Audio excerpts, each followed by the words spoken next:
नमस्कार जय Jagannath Ayurvedic solution PS channel को आपण मानक स्वागत जनाऊँगी।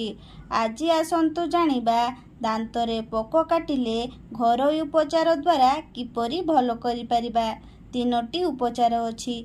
जदि आपण प्रथम थर ए भिडियोटी को देखुछंती तेबे चैनल को सब्सक्राइब करिनियंतु। प्रथम उपचारटी हेउची तारपिन तेल को तुलारे लगाई पोककटा दांतरे रखिदेबे। एहा द्वारा दांतर पोक मरी जाती एवं जंत्रणा बंद हुए।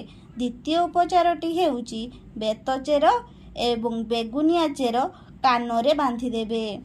तृतीय उपचारटी हेउची पान डेंफ एवं कर्पूर एकत्र बाटी पोककटा दांतरे पुराइले जंत्रणा तत्क्षणात भल होइजिबो।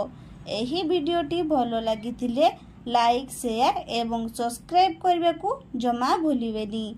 जय जगन्नाथ। Thank you.